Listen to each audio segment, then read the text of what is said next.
Oke, selamat pagi. Apa kabar teman-teman Semarang Trader Academy ya? Kita akan bahas tentang analisa mingguan. Kemarin untuk Swiss kita harapkan area ini bisa engulf, supply ini bisa engulf. Lalu kita akan cari pullback. Tapi ternyata zona supply-nya masih kokoh dan tidak tersentuh. Dan market after non-farm payroll yang terjadi adalah US sangat melemah. Yang terjadi sekarang seperti ini, di mana market pelemahan US dollar sangat signifikan sekali ya. USD CSF juga menguat. Ini ada drop cukup signifikan di area ini, di area sebelah kanan ini. Nah, lalu apa yang akan kita lakukan terhadap USD CSF ini? Saya akan hapus dulu area-areanya yang perlu kita bersihkan untuk remap ulang. Nah, kita akan melihat ya guys. Oke, kita coba pindah ke H1.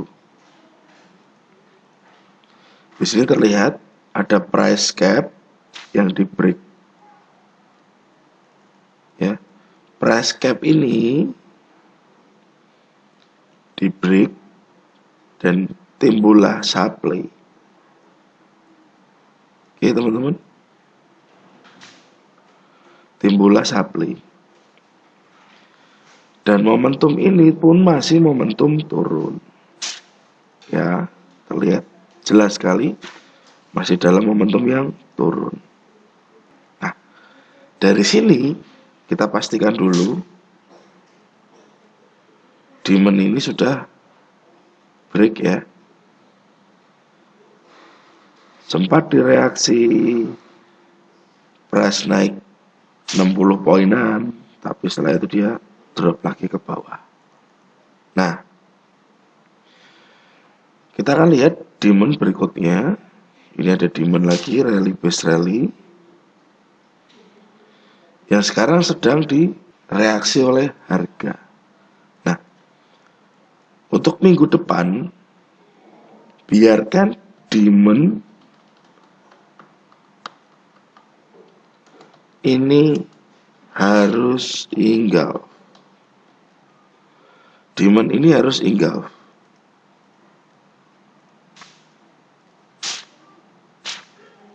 Ya, demand ini harus engulf. Sini ada lagi FTR.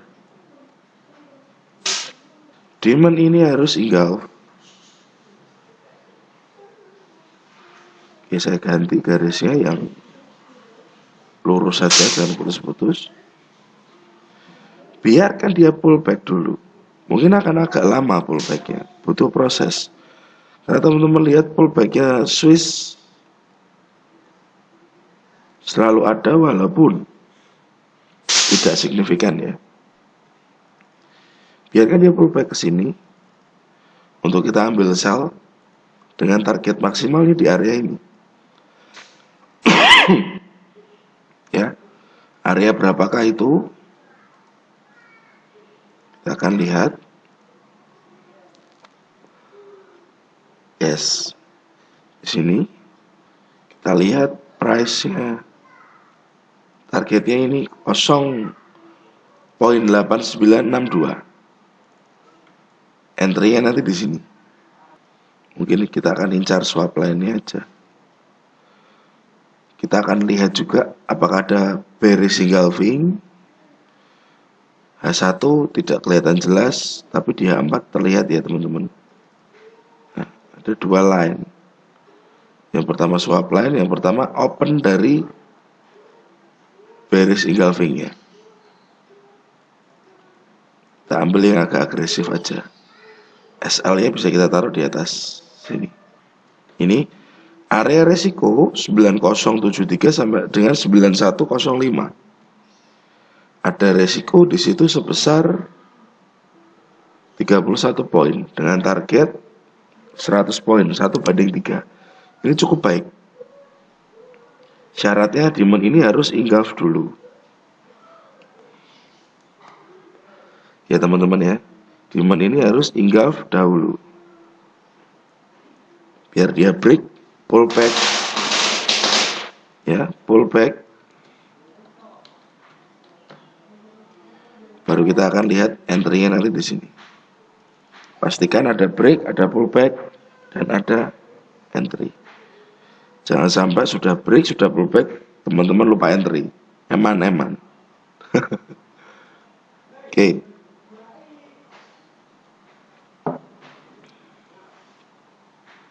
Lalu kita ke gold.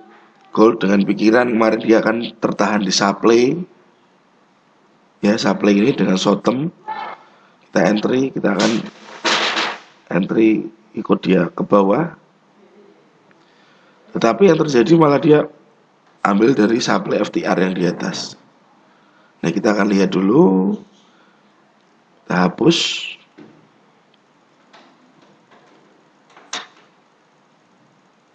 History yang sudah ada, hapus dulu semua. Karena kita akan bicara dari range ini aja, impulsive move-nya aja.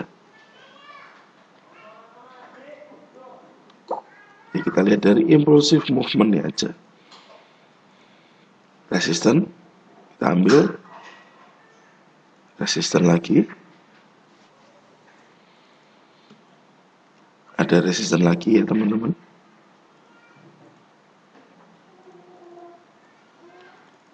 Nah ini resisten saya kasih tanda panah. Biar teman-teman bisa lihat dengan jelas.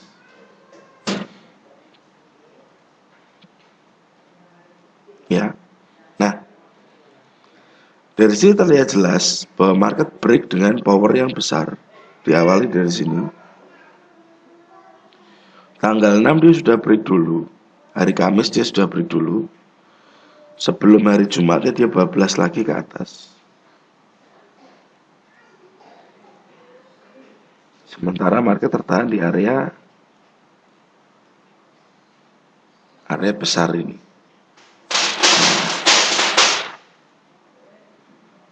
Tapi sudah terlihat bahwa pergerakannya pasar itu memang impulsifnya naik sekarang ya. Kemarin saya kira korektifnya bisa agak dalam. Kita bisa dapat demand yang baik, ternyata nggak mau. Dia nggak mau turun. Nah, ini trend lainnya dari gold. Kita dapat resisten atas. Resisten atas lagi. Resisten lagi di sini. Seperti kemarin pembahasannya masih sama. Di sini ada supply, di sini pun ada supply.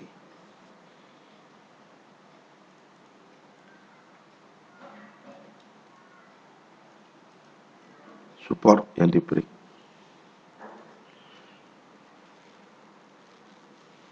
Ya.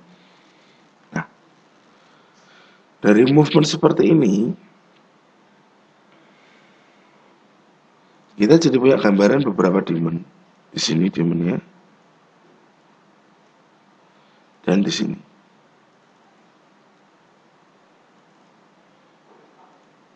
Sekiranya Anda entry di sini,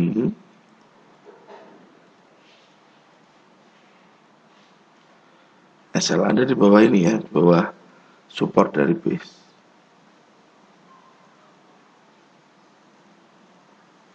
Kalau entry di sini, baiknya supportnya di bawah base yang bawah sekalian. Nah, seperti ini. Karena jika ada dua base yang berdempat seperti ini, jujur kita nggak akan tahu yang lebih direaksi dengan baik, yang atas atau yang bawah. Ya, yang ini base ini atau base yang ini, kita nggak akan tahu. Yang pasti saat masuk ke sini kita perlu lihat apa reaksi.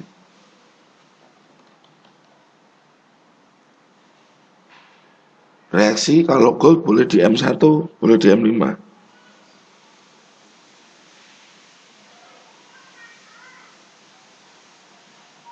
Biar begini,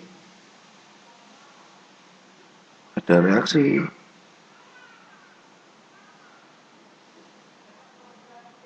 Baru kita bisa ambil tindakan. Kalau untuk teman-teman yang konservatif mungkin lebih nunggu yang kesini. Cuman ya takutnya kalau nunggu kesini itu nggak kebagian. Takutnya. Karena harga kalau ke sana harus turun sekitar 30 poin. Perlu diperhatikan money management Anda karena rata-rata gold resikonya itu 10 poin, 10.00. Ya. 10.00. Jadi sebaiknya kita waspadalah. Lebih baik kita bisa waspada sebelum kita entry. Ya. Ini untuk short term aja.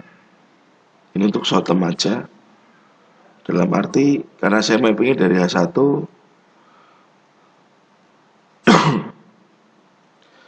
kita ambilnya nggak usah jauh-jauh lah.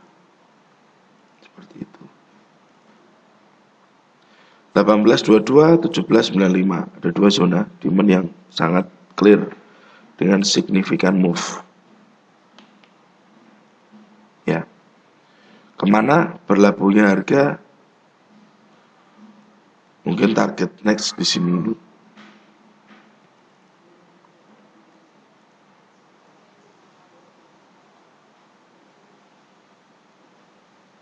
Ya.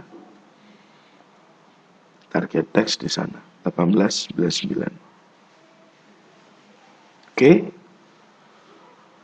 Pound sterling saya nggak mau komen dulu karena dia ini membentuk sideways ya, seperti kemarin saya tulis di sini ini sideways dan ini ternyata betul terjadi sideways lagi, dia membentuk resisten dan ini nggak mau break juga.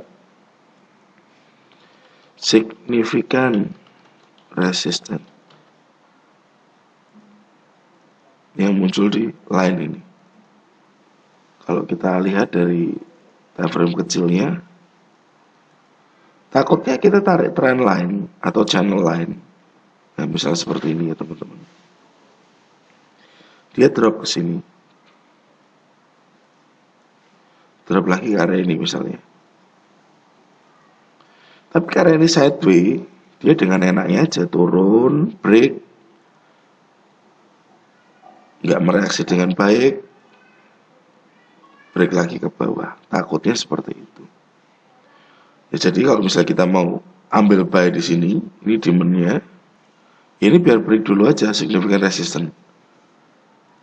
Yang diikuti oleh adanya flag. Ini flag yang di kiri. Yang sangat kuat menahan harga beberapa kali. Dia menahan harga terus. Ini biar engulf dulu.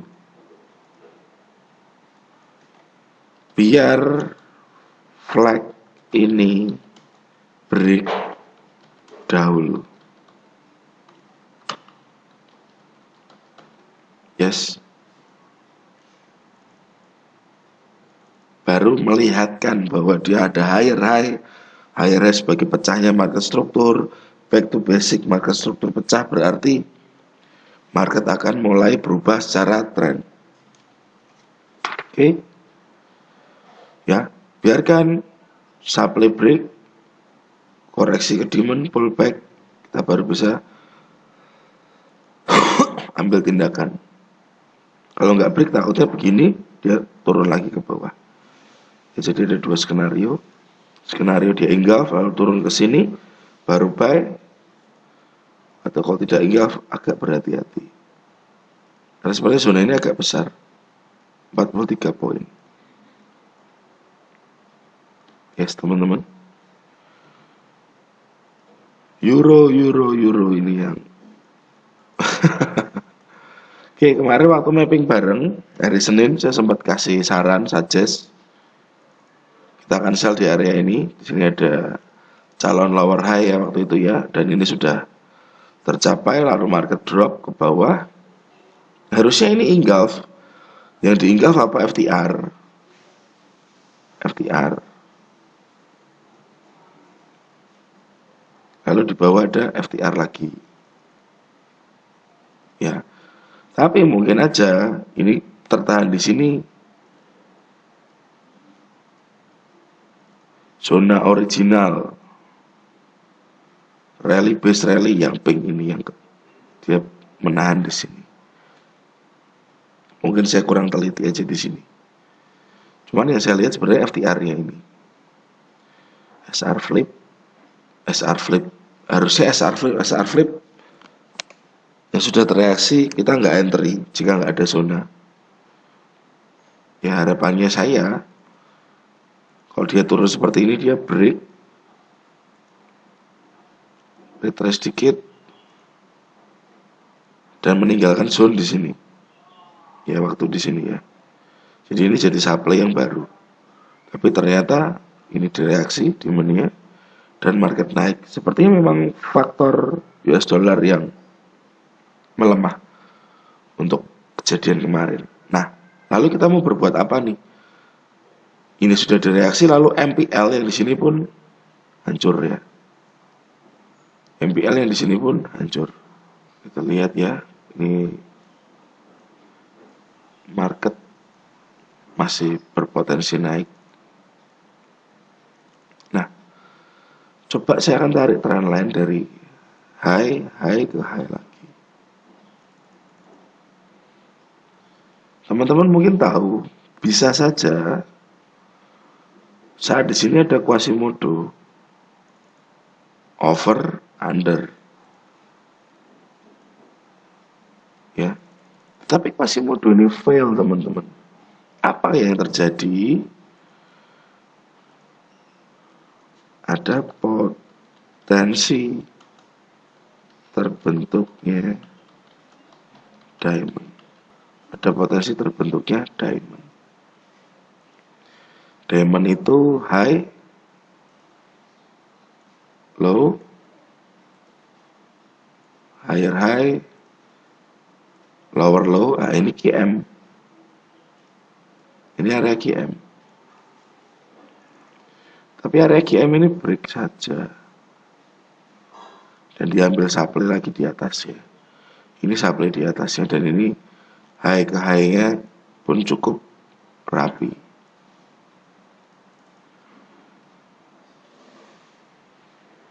Ada target 100 poin. Kalau ke sini maksimal. Kalau dia hanya ke sini SR flip 57 poin dengan resiko 40. Ya, 50 poin juga lah mungkin resikonya di atas ini.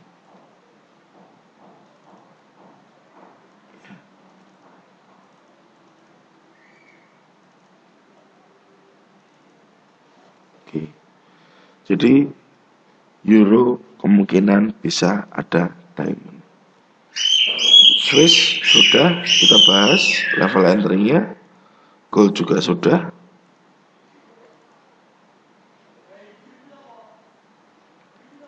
Pound sterling kita belum akan entry sebelum ada engulf. Euro kita tunggu masuk ke supply. Kita akan tambah satu pair. Oke. Kita tambah satu pair yen. Kemarin ini sudah berapa minggu ya. Kita ada sell di sini dan ini drop, harga drop ke sini. Nah, apakah kita bisa punya potensi re-entry? Kita bisa punya posisi re-entry nantinya. Nah, teman-teman pasti lihat di sini ada supply.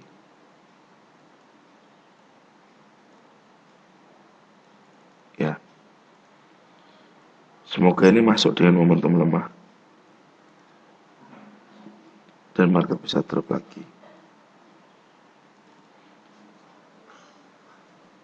Tetapi sepertinya demand ini sebaiknya engulf dulu. Kalau kita mau ikut turunnya ini, sebaiknya demand ini engulf dulu. Demand engulf dulu, baru biarkan dia pullback dengan power yang tidak begitu besar. Banyak yang tanya SND rumit, price action rumit. Ya rumit cuma di awal aja. Tapi setelah Anda paham ke belakang, sudah tahu bentuk-bentuk wajahnya. Supply mana, demand mana, flag mana, FTR mana, Quasimodo mana, itu akan sangat mudah buat teman-teman. Ya. Oke, semoga video ini membantu, semoga bermanfaat. Sehat terus traders Indonesia, sehat dalam fisiknya ataupun dalam mental tradingnya ya teman-teman ya. Jangan sampai terbawa emosi oleh pasar yang bergejolak. Stop loss itu biasa, yang penting adalah money management. Thank you, sukses selalu dan happy weekend.